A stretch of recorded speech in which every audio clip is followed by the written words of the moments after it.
దక్షిణ భారతదేశంలో రాజకీయ చైతన్యం ఎక్కువ. అందుకే ఆయా రాష్ట్రాల్లో జరిగే అసెంబ్లీ ఎన్నికలు ఓ రేంజ్లో ఆసక్తి రేపుతాయి.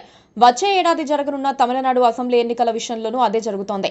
అసెంబ్లీ ఎన్నికలకు సమయం దగ్గర పడే కొద్దీ తమిళనాడు రాజకీయాల్లో కీలక మార్పులు చోటు చేసుకుంటున్నాయి.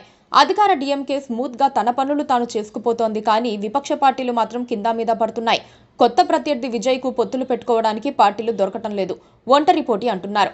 ఆయనకు మద్దతిచ్చే వర్గాలు కూడా ఇంకా ఆయనతో కలిసి నడిచేందుకు ధైర్యం చూపించలేకపోతున్నాయి. మరోవైపు రాష్ట్రం మొత్తం బలమైన క్యాడర్ ఉన్న అన్నా డీఎంకే రాజకీయాలు ఊహించని మలుపులు తిరుగుతున్నాయి. అన్నా డీఎంకేలో మళ్లీ చేరి రాజకీయాలు చేయాలని మాజీ ముఖ్యమంత్రి పన్నీర్ సెల్వంతో పాటు జయలలిత నెచ్చలి శశికళ కూడా ప్రయత్నిస్తున్నారు. జయలలిత జైలుకు వెళ్తున్నప్పుడు ఆమె చాయిస్ గా పన్నీర్ సెల్వం ఉండేవారు. జయలలిత చనిపోయాక ఆ స్థానాన్ని పళనిస్వామి తీసుకున్నారు. శశికళ జైలుకు వెళ్లటంతో సీన్ మారిపోయింది. పన్నీర్ పళనిస్వామి వర్గాల మధ్య తేడాలొచ్చాయి. బీజేపీ హైకమాండ్ ఏదో విధంగా సర్దుబాటు చేసి ఇద్దరితో ప్రభుత్వాన్ని నడిపించారు. ఎన్నికలలో ఓడిపోయాక ఇక ఇద్దరికి పట్టపగ్గాలు లేవు. చివరికి పళనిస్వామిది పైచేయి అయ్యింది.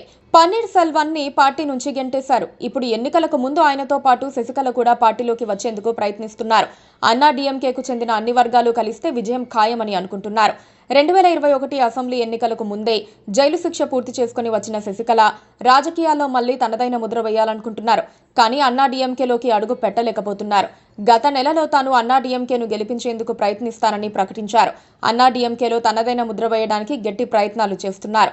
2024 లోక్సభ ఓటమి తర్వాత అందరం కలిసి పనిచేయాల్సిన సమయమని అన్నా డీఎంకే క్యాడర్కు లేఖ రాశారు.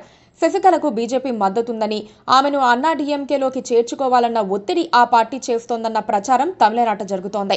జయలలిత తర్వాత అన్నా డీఎంకే పళనిస్వామి చేతుల్లోకి వెళ్లింది. ఇప్పుడు శశికళ పన్నీర్ సెల్వం పార్టీలోకి వస్తే తన ఆధిపత్యానికి గండి పడుతుందని ఆయన రానివ్వటం లేదు. కానీ వీరిద్దరూ తమ ప్రయత్నాలు తాము చేసుకుంటున్నారు.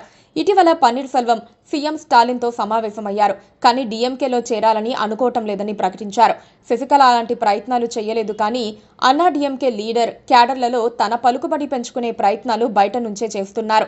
ఈ సమస్యను అన్నా డీఎంకే పరిష్కరించుకోకపోతే ఎన్నికలకు ముందు కొత్త సమస్యలు వచ్చే అవకాశం ఉంది.